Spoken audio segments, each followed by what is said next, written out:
تاریخ لجنہ مائلہ جلد اول پہلی قسط۔ مرزا طاہر احمد صاحب مذہب کے نام پر خون کے پیش لفظ میں لکھتے ہیں، یہ حق کسی کو نہیں دیا جا سکتا کہ اپنے عقائد جبراً کسی پر ٹھونسنے کی کوشش کرے یا ایسے عقائد کے مطابق عمل پیرا ہو جو ظلم اور تعدی کی تعلیم دیتے ہوں۔ اختلافات معقول حد تک دور کرنے یا سچائیوں کو پھیلانے کا صرف اور صرف ایک طریق ہے کہ امن اور سلامتی کے ماحول میں ہر تعصب سے پاک ہو کر ایک دوسرے تک اپنے خیالات کو پہنچایا جائے اور ایک دوسرے کے نقطۂ نظر کو دیانتداری کے ساتھ سمجھنے کی کوشش کی جائے۔ جس قدر اختلافات شدید ہوں گے اسی قدر اس معاملہ میں حلم، بردباری اور متانت کی زیادہ ضرورت ہوگی۔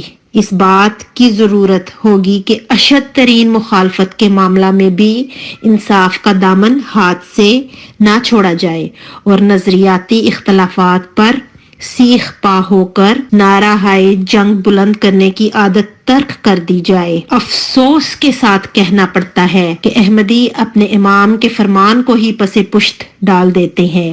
نظام جماعت میں پاکیزہ اور پرامن فضا کا فقدان بڑھتا چلا جا رہا ہے، جو بے شمار احمدیوں کی اس نظام سے بیزاری اور لاتعلقی کا بہت بڑا سبب ہے۔ عام احمدی کا رویہ ایک ایسے کم تربیت یافتہ گھوڑے کی طرح ہے جو ذرا سی تیز قدمی کے اشارہ پر اپنی چال کے سب قواعد بھول کر سرپٹ ہو جائے۔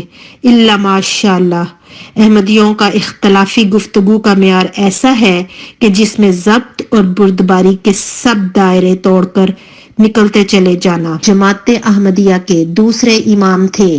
آپ نے جماعت میں ناجائز پابندیوں اور غیر انسانی قوانین کے کڑوے بیج بوئے اور عہدیداران نے ان کی آبیاری کی۔ یہی وجہ ہے کہ آج ہر طرف خاردار جھاڑیاں ہی نظر آتی ہیں، جس نے عام احمدیوں کو لہو لہان کر کے رکھ دیا۔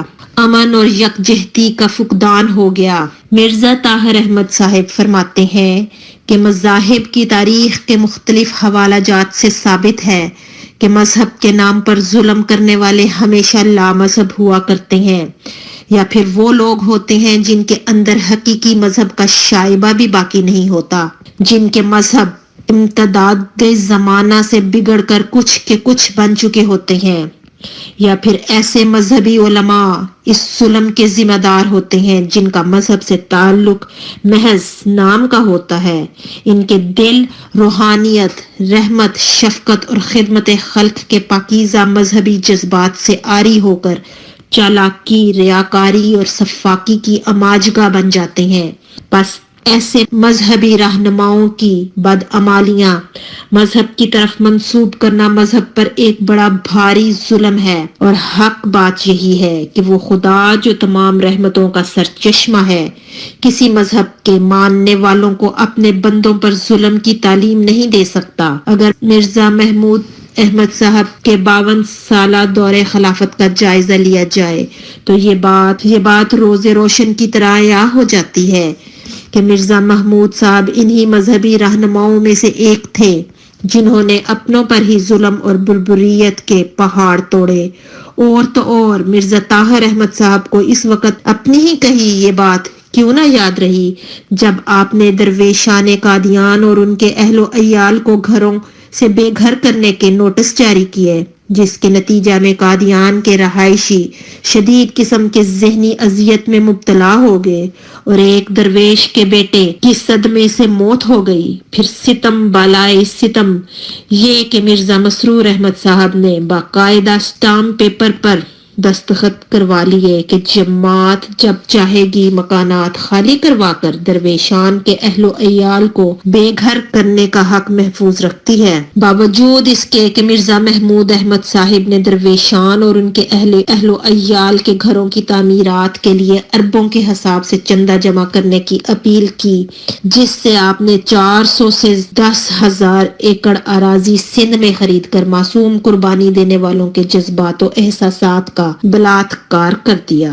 درویشان کے نام پر چندے لینے کا سلسلہ ہر خلیفہ کے دور میں زور و شور سے جاری رہا، یہاں تک کہ خدمت درویشان کے نام سے الگ سے نظارت بھی قائم کر دی گئی تھی، مگر ان کی کبھی امدادی رقوم پہنچی نہیں، کبھی ان کے لیے مکانات کبھی تعمیر کیے ہی نہیں گئے۔ غیر انسانی عمل کا سلسلہ یہاں تھما نہیں۔ مرزا محمود احمد صاحب نے جماعت کے اندر رحمی رشتوں کی تقسیم کا کام انتہائی ظالمانہ اور سفاکانہ طریق سے سر انجام دیا۔ اسلامی تو کیا، کسی بھی مذہبی اور سیاسی تاریخ میں آپ کو ایسی تقسیم نظر نہ آئے گی جو جماعت احمدیہ میں انصار، خدام، اطفال، لجنہ اور ناصرات کی صورت میں کی گئی ہے۔ مرزا محمود احمد صاحب نے ہٹلر اور مسولینی کے نظام کا گہرائی سے مطالعہ کرنے کے بعد ان تنظیموں کی بنیاد رکھی۔ ہٹلر نے بھی عورتوں پر مظالم کے لیے تنظیمیں قائم کی،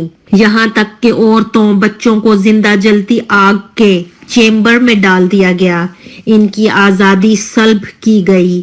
بظاہر یہ تنظیمیں تعلیم و تربیت اور اخلاقی معیار کو بہتر بنانے کے لیے بنائی گئی، مگر دراصل اس کے مقاصد کچھ اور تھے۔ ان سب کا تاریخی حوالے سے جائزہ لیا جائے گا۔ پڑھنے والے احمدی بہن بھائیوں سے گزارش ہے کہ تعصب عقیدت سے بالا تر ہو کر پڑھنے کے ساتھ ساتھ سوچ کے بھی دروا رکھیں اور جماعت احمدیہ کی اصل تاریخ جو اب لجنہ ایماء اللہ کے حوالے سے لکھی جا رہی ہے، غور و فکر سے اس کے بھیانک نتائج کو بھی کھلی آنکھوں سے دیکھیں۔